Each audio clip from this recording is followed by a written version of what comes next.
શ્રી વલ્લભાધીશ. સુબોધની નીચેનું પાન વલ્લભ કરાવે તો થાય, આને સ્પર્શ કરવો આપણા બસની વાત નથી. નારદજી જે શ્રવણ ભક્તિની વાત કરીને હવે કીર્તન ભક્તિનું અનુસંધાન કરે છે એનું આગળ વાત. સર્વ તદિદમાખ્યતમ યત પુષ્ટોહમ ત્વયાનધ જન્મ કર્મ રહસ્યમ મે ભવતાત્મતોષણમ. અર્થ: હે નિષ્પાપ વ્યાસજી. કોણ કહે છે? નારદજી. કોને કહે છે? વ્યાસજીને. આપે મને પૂછ્યું હતું તે મારા જન્મ અને કર્મનું બધું રહસ્ય અને આપના આત્માને સંતોષ થાય તેનો ઉપાય મેં બતાવી દીધો. નારદજી કહે, સુબોધની, લોકમાં પ્રસિદ્ધ છે કે નારદજી મહાન ભક્ત છે, પરંતુ હું આટલું કષ્ટ સહન કર્યા પછી મહાન બન્યો. જુઓ, એમને મહાન નથી બન્યો. 84-252 ઘડાઈ જેલમાં ગયા છે, ઘડાને કોરડાય પડ્યા છે. એમને સહન કર્યા સિવાય કોઈને કશું મળતું નથી. આપણે જો જરાય તકલીફ થાય, એટલે બેન આટલા વખતથી સેવા કરી, અમારી યારે જ કેમ આવું થાય? આપણે બધા જો સંચિત કર્મ લઈને આવ્યા છે પૂર્વજન્મના. હવે એ જ્યાં સુધી ખપાવે નહીં ત્યાં સુધી થોડું સહન કરવું પડે. તો પુષ્ટિ માર્ગમાં ન હોઈએ તોય કરવું પડે. પણ હું સેવા કરું, હું સત્સંગ કરું, હું આવે એટલે હરી કે આપણે દૂર. હું કરું એ જ અજ્ઞાનતા, સકટનો ભાર જેમ સ્થાનતા. પરંતુ હું આટલું કષ્ટ સહન કર્યા પછી મહાન બન્યો છે, એ જ રહસ્ય છે. તમારા ચિત્તમાં ઉદ્વેગ છે એનું કારણ પણ મેં તમને કહ્યું. એટલે કે મારી મહાનતા અને તમારો ઉદ્વેગ તે બધામાં ભગવાન જ કારણરૂપ છે.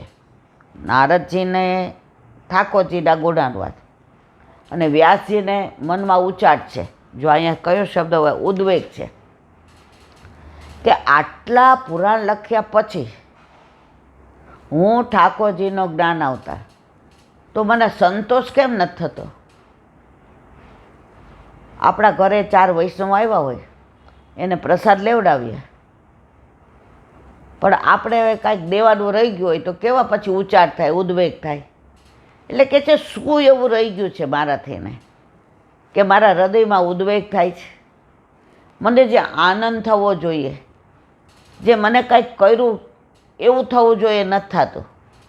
તો હવે એનું કારણ કે છે બધામાં કારણરૂપ ભગવાન જ છે. ઘણીવાર જુઓ તમે, ખાલી સવારે આપણે ક્યાંય બહારગામ જવું હોય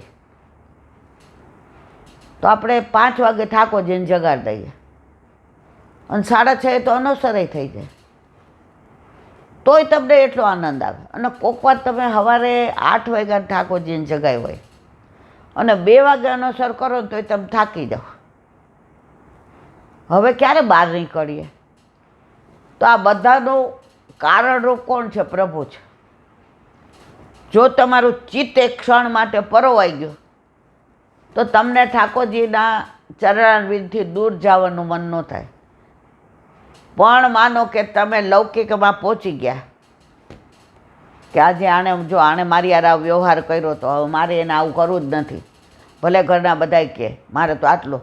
હવે તમે જ્યાં જવાના છો એનું અનુસંધાન આવી ગયું, ઠાકોરજીનું અનુસંધાન ગયું, તો તમને સેવામાં આનંદ નહીં આવે. પણ આ બધું વાંચ્યું, હમણાં આપણે વાંગ મુક્તાવલીમાં જોયું કે ગોપીઓને જેવો વિરહ થતો હતો કે આમ પડે આથડિયા ખાતી હતી કે પ્રભુ મને ક્યારે મળશે, મારો એવો શું ગુનો છે? એ જે વિરહ થતો હતો, એ જે જીભ ચોટી જતી હતી, ગદગદ ગીરા, બોલાતું નહોતું, આંખમાંથી આંસુ જતા હતા, વનમાં ઉઘાડા પગે ઘૂમતા હતા, પગમાં કાંટા વાગતા તોય ભાર નહોતું. જો આવો વિરહ થાય ને તો ઠાકોરજી જે આ સ્વરૂપ પધરાવી દીધું એમાંથી તમારી યાર બોયલા વિના રહે જ નહીં. પણ આમાંથી આપણને એક રેફ જેટલો પણ વિરહ થતો નથી. પુષ્ટિ માર્ગનું ફળ શું છે? વિરહ છે. સંયોગ નહીં, વિયોગ. સંયોગમાં જે પ્રભુ સામે હોય ને એ જ દર્શન થાય. વિયોગમાં તો તમારે જેટલી લીલાનું દર્શન કરવા હોય એટલા થાય. તો જો એવો વિયોગ એવો વિરહ થાય તો પ્રભુ પ્રગટ થયા વિના ના રે ના રે ને ના જ રે. હવે કે છે આગળ, આ બધી કથા કહેવાનું કારણ આત્મતોષણમ, ભગવત લીલાનું ગાન કરવાથી ભગવાન પ્રસન્ન. દરેક ગ્રંથ, દરેક પુરાણ, દરેક મહાપુરાણ, દરેક ઉપનિષદ, દરેક વેદ કે સોરસ ગ્રંથ એક જ વાક્ય કહે છે કે ભગવદ્ ગુણાનુવાદ કરવો. જો આ છે ને, ભગવદ્ લીલાનું ગાન કરવાથી ભગવાન પ્રસન્ન થાય. એકવાર નારદજીએ કીધું, ભગવાન અમારું કેટલા બધા સરનામા છે, એક આમ કાયમી સરનામું આપી ગયો. ક્યાં મળો? હિમાલયમાં, ગોલોકમાં, સ્વર્ગમાં, વાપી વૈકુંઠમાં, વૈકુંઠમાં, રમા વૈકુંઠમાં, યોગીઓના ધ્યાનમાં, તપસ્વીઓના તપમાં, દાનવીરોના દાનમાં. ઠાકોર કે બસ બસ બસ નારદ, હું તને કાયમી સરનામું આપું, ત્યાં હું તને 500% મળું. હા પ્રભુ, કયો કયો કયો. જ્યાં મારા ભક્તો મારા ગુણાનુવાદ કરતા હોય ને ત્યાં મારું કાયમી સરનામું, હું તને મળું. અત્યારે ઠાકોરજી અહીંયા બિરાજે છે, બિરાજે છે, એમાં કોઈ શંકાને સ્થાન નથી. તમે જુઓ, કોક આવે ને તો આપણને જવું નહીં ગમે. કોક બળવા આવે ને આ પેલી લિંક તૂટે ને, મનમાં એવી વ્યથા થઈને યાર ક્યાં આવ્યા. પણ વલ્લભભાઈ કહ્યું, સંસારમાં રહીને શ્યામને ભજાય. મળવા આવે એટલે હા હા હા, મનમાં એમ થાય કે બહાર બેસો હવે, જય શ્રી કૃષ્ણ. કારણ કે મારા પ્રભુના વિરહ થાય. ઠાકોરજીને સૌથી વધુ વાલું હોય ને તો પોતાના ગુણાનુવાદ. હવે એમાં ક્યાંય કોઈ ખલેલ પહોંચાડે ને તો પ્રભુને ગમે નહીં. તો ઠાકોરજીનું કાયમી સરનામું કયું છે? જ્યાં પોતાના ભક્તો ઠાકોરજીના ગુણાનુવાદ કરતા હોય. કાલે જ આપણે ગાયું હતું, હરિ તારા 6000 નામ. હવે કે ભાઈ કયો ને, ઠાકોરજી કે એ બધા નામને મૂક, અહીંયા જુઓ. તો અત્યારે આપણા ઘરે બિરાજતા આપણા ઠાકોરજી અહીંયા બિરાજે છે.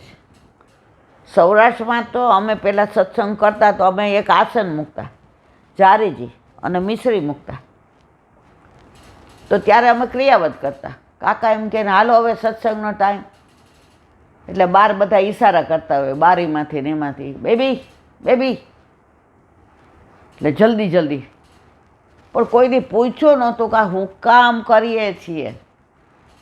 પછી જ્યારે ઠાકોરજી પુષ્ટ થઈને ઘરમાં પધાર્યા ત્યારે પૂછ્યું તો કે બેબી અત્યાર સુધી શું કરતી હતી? મેં તો વલખા મારતી હતી.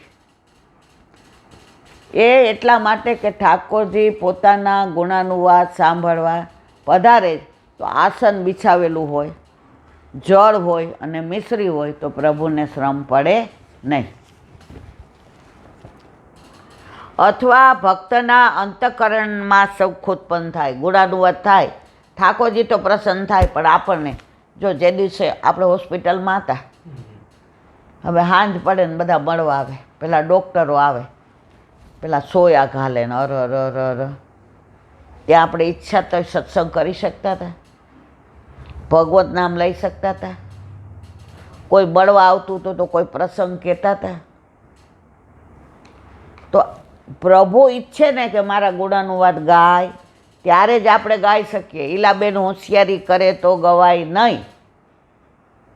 હવે આજે અત્યારે કોઈક મહેમાન આવી જાય એટલે તરત હું શું કહું, આપણે હવે રઢઈને કરી લઈએ, બાર ઓલા લોકો બેઠા છે, હાયલું આપણું કાંઈ. પણ ઠાકોરજી ઈચ્છે કે એને પ્રેરણા કરે કે આપણે વળતી વખતે જવું છે તો આપણે જે આનંદ આવે ગુણાનુવાદમાં, માહે પડ્યા મહાસુખ માણે દેખનહારા દાજે.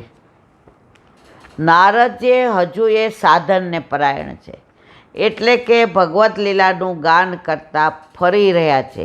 એ બતાવવા સૂતજી કહે છે. બોલો વલ્લભાધીશ. શ્રીમદ ભાગવત અને મારા ગુરુદેવને દંડવત પ્રણામ કરું છું. चंद्र सरोवर पे सूरदास जी के द्वार पे मेरा दंडवत प्रणाम. सुरभि कुंड पे परमानंद दास जी के द्वार पे मेरा दंडवत प्रणाम. जमुनावत पे संकर्षण कुंड पे कुंभन दास जी के द्वार पे मेरा दंडवत प्रणाम. बिच्छू कुंड पे कृष्णदास जी के द्वार पे मेरा दंडवत प्रणाम. कदम खंडी पे गोविंद स्वामी के द्वार पे मेरा दंडवत प्रणाम. अप्सरा अप्सरा कुंड पे चित्त स्वामी के द्वार पे मेरा दंडवत प्रणाम. मानसी गंगा पे नंददास जी के द्वार पे मेरा दंडवत प्रणाम. रुद्र कुंड पे छत्रबुद्ध दास जी के द्वार पे मेरा दंडवत प्रणाम. व्रज विलास व्रजनी गोपिकाओने मारा दंडवत प्रणाम. हे वल्लभ, સવારથી અત્યાર સુધી સેવા સ્મરણ સત્સંગ જે પણ તે કરાવ્યું તે તારા ચરણારવિંદમાં સમર્પણ કરું છું. ભૂલ અપરાધ થઈ હોય તો ક્ષમા કરજો. બોલો વલ્લભાધીશ કી જય. હૃદયન ચરણ કેરો ભરોસો દ્રઢઈન ચરણ કે श्री वल्लभनक चंद्र छटाबिन सब जुग माया अंधेरो भरोसो दृढ़ई न चरण केरो. साधन और नहीं आज कली में क्या सो होय निवेरो. सूर का कहे त्रिविध आंधरो बिना मोल को चेरो भरोसो दृढ़ई न चरण दृढ़ई न चरण दृढ़ई न चरण केरो. શ્રી વલ્લભાધીશ કી જય. આજનો આ સત્સંગ મારા વલ્લભના ચરણારવિંદમાં સમર્પણ કરું છું. ભૂલ અપરાધ થઈ હોય તો ક્ષમા કરજો. આ મારા વલ્લભની વાણી અને ભૂલ હોય મારી. બોલો વલ્લભાધીશ કી જય. બધાય વૈષ્ણવને જાજા કરીને જય શ્રી કૃષ્ણ.